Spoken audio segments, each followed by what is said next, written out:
அப்ப தெரிய வழி புண்டா உங்களுக்கு என்னன்னு. சரி, நீங்க ஏன் வந்துட்டு அவரே காதலிக்கணும், அவரே தான் வேணும்னு கேட்டிருக்கீங்க? உங்களுக்கு இப்போ சின்ன வயசு தானே மோய். எங்களுக்கு ஏமோ இந்த மாதிரி எல்லாம் வேலை செய்றீங்க, இந்த மாதிரி எல்லாம் இருக்கீங்க? எனக்கு சின்ன வயசு தான். எனக்கு 14 வயசுல எந்த புண்டைக்கு நான் லவ் பண்ணலையோ, ஏன் 13 வயசுல போய் படுக்குதுங்க அடுத்தவங்க கிட்ட, அந்த மாதிரி நான் போலையா? நான் லவ் தானே பண்ணேன். எங்க வீட்டுல யாரும் ஒத்துக்கிட்டா, அவங்க வீட்டுல யாரும் ஒத்துக்கல.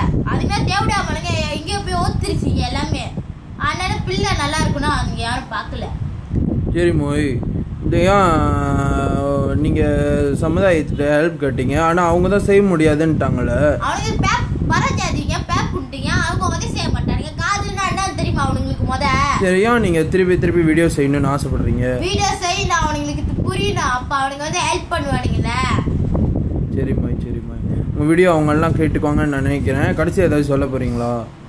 கடைசியா ஒரே ஒரு சொல்றேன், ஹெல்ப் பண்ண முடியுமா? முடியாது. ஒரே வார்த்தை முடிச்சுட்டா புண்டா அவனுங்க தேவடியா மாடுவீங்களா? என்ன ஹெல்ப் பண்ண உங்களுக்கு சொல்லுங்க. என்னையும் அவனை சேர்த்து வச்சா போதும். சரி மோய், ஆளுங்க பாத்துக்கிருப்பாங்க, அவங்க உதவி செய்வாங்க நினைக்கிறேன். ஓகே மோய், கடைசி ஏதாவது சொல்ல போறீங்களா? கடைசி ஒரே வார்த்தை சொல்றேன், உங்களுக்குன்னு ஹெல்ப் வரணும்னா என்கிட்ட கேட்டுறாதீங்க, இதை செஞ்சு ஏன் சொல்லுங்க. இப்போ நான் யாரை புண்டை கேள்வி கேட்டுட்டேன். அப்புறம் ஒன்று என்ன நான் கேட்பேன், எனக்கு இதில் அடுத்த வீடியோ வரும். தேச்சானாக்கா